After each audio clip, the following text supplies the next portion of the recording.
How's it going, Warlords? I'm the DarkBriton of the Runaway Warlords. I'm Drooby. And today, people, we've got a little bit something special for you. White Claw. Because yes, and White Claw. Because with this sip and discuss, the toast to kicking butt. You are such a loser. I love you, senpai. I love you. First of all, it's a seltzer, not a White Claw. Yes, real men drink White Claw, apparently. You know what? Just gonna let it happen. It's 2020, and we need some positivity in the world. That's why we're gonna talk about something that's controversial in the One Piece fandom. Because today, people, we are gonna be talking about some Scratchman Apoo. You ready for this part? Yeah. Okay, yeah. Check her out! Check her out! Seaman Roar! Okay. That's the thing, though. Like, he has such a dope epithet. Like, he's one... We haven't really gotten to see him at all up until now. And now we're starting to see that, yes, he may not be as low tier as a lot of people think he is, but to back up, for a lot of One Piece fans who may not know, Scratchman Apoo is from the Long Arm tribe. And I believe he hails from is he West Blue? Do you know? I'm looking at it. Because he's definitely one of the since he's one of the supernovas, they all came to Sabaody at the same time. And when we first met him, he squared off with him and Kid were about to square off in the diner because something had popped off between the two of them. That's also when we really got to meet the presence of all the other supernovas and the people like the Long Arm tribe, the Long Leg tribe, which I don't think there's a Long Leg tribe person in the supernovas, but no, because Rouge is Sky people. Yeah, so only Long Arm tribe person. So interesting introduction for Scratchman Apoo. And now we're finding out a little bit more about his devil fruit and his powers. Because back then, we got a nice little glimpse when he took on Kizaru. He got bopped. So, don't get it wrong. He got bopped. His devil fruit... He did take him on. So yeah, his devil fruit is like... I guess what it seems to be is like the sound reflects. And when it reflects, it creates an explosion. But that's the only thing you think the sound is reflecting? What's that? You think the sound is being reflected? So, you know, like how bats use sonar? Like when the sound reflects back, that's how they know something's there. It's interesting. It's like when the sound hits you, that's what you explode. So, like when the sound gets reflected off you, it feels like that's like how the power works. Have we seen him use it like in a trance way? Like we haven't seen him like put someone to sleep or something like that, right?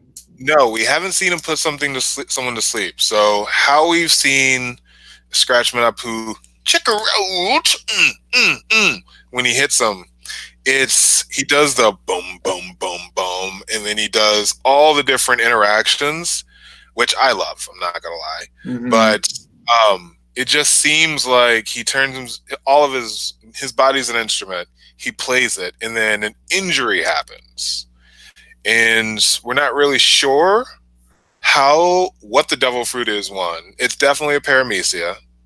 It has to be. It can't be a Logan. It can't be a Zoan.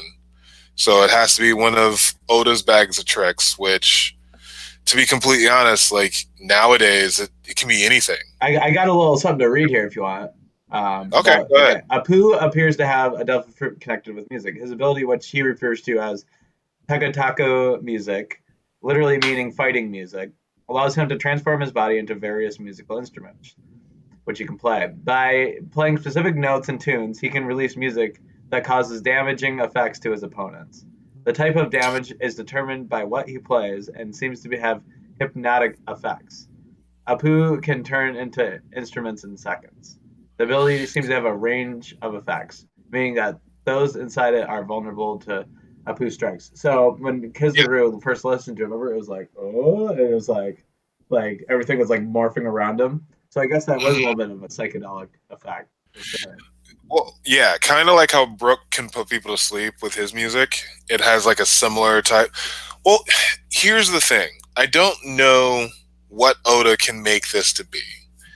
It can be anything. It can be like a hypnotic fruit that allows old wounds to be reopened.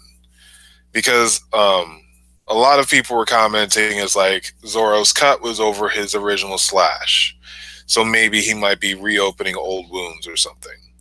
So he's literally opening up old wounds with music or something like that. Whoa, deep cut. Okay. Right? So, and when you think about it, Luffy, like the punch Luffy got in the face may have been very well been a punch that he's taken before. The explosion kind of reminded me of when did he got blown up? The booger guy, I'm pretty sure. It reminded me a little bit more of the hits he took then. Mr. Five. You remember? Nice. Mr. Five was pretty dope. Okay, so I'm just reading through the thing and so you're going through the wiki and everything. Yeah, I just figured while you're talking about it, here's some fun little things here. We've heard 3 different attacks of his. We've heard Shan, which means cut. When he slices the opponent, so we saw that with his when he split into a bunch of pieces. Dun, which means explosion. So remember dun dun in One Piece. Oda always writes dun. I guess it literally means explosion. Apoo releases the sound waves that cause an explosion. We've seen that. Now, most recently, we've seen Bun, and this is the one that Luffy gets hit with. Apoo releases. Yeah, go ahead. He does like the whole wrist thing, and he like plays. It's so weird how he does that. This is represented by the sound of a bass, which Apoo turns his forearm into. This was first seen used against Luffy. It's a bass. So yeah, we have Bun, Dun, and Shun. Yeah, so those are the only 3 attacks we've seen so far, and they're all interesting, physical for sure. I don't understand what's the difference between Dun and Bon. Explosion versus strike, I guess. Okay. It has some. Well, that's the thing, though. It could be the very antithesis of what the devil fruit is. Like the tone fruits, because it's probably not going to be the music fruit. It's Well, he already said what it was. He hit this ability, which he refers to as the Takataku Muse. Oh, but we don't know if it's the Takataku fruit or something like that. Tataku. Sorry, I said it wrong. Okay, you're right. I thought that was the actual name of the devil fruit, but that's just what he calls it. Mm-hmm. So yeah, it's one of those things where it's going to be interesting to see, because he looks like a long-range fighter. He doesn't look like he's a close combat kind of guy. One, when he took on Kizaru and just got wrecked in Sabaody. Absolutely wrecked.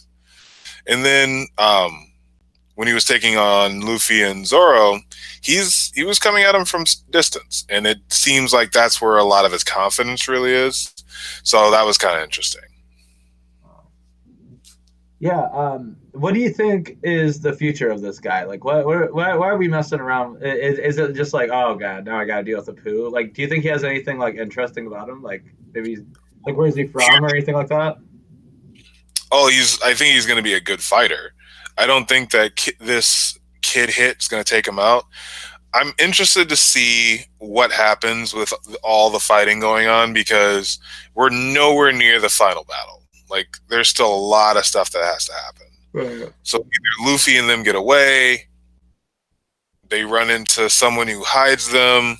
Now kids just took a wild shot at Apoo, so are they going to get their butts kicked right before all the toasts and everything happen, and then they escape for the final fight? Because of it, a lot of times Luffy, like, he'll get taken out 2 or 3 times. Oh, that's true. Yeah.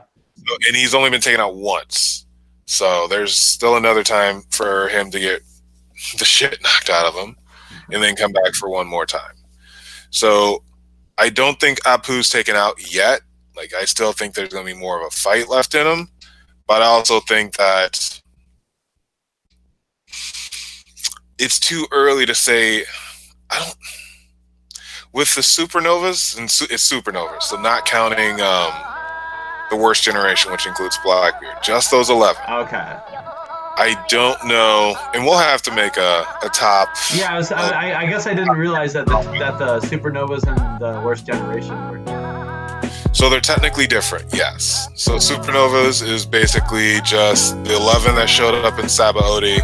Worst generation is Blackbeard. So when you think of Blackbeard, just think he's the worst generation. Which is kind of interesting because he's been a part of every major bad guy. He's like the old. It feels like he's the old part of the pirates. Yeah. No, I mean like he's a Yonko.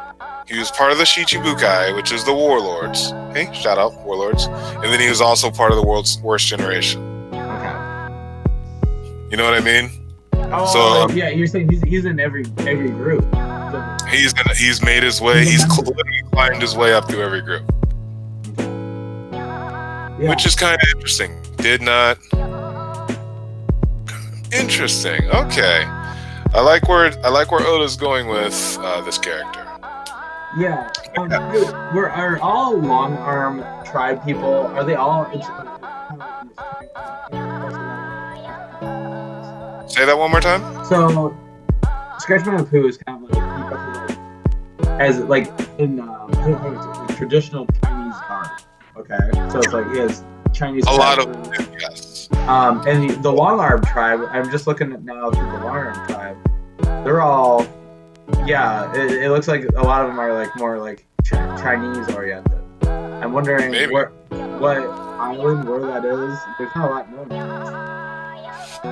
Well, it's possibly just like the Longleg tribe. It might be the Longleg tribe might be based off of another Asian area. Who knows?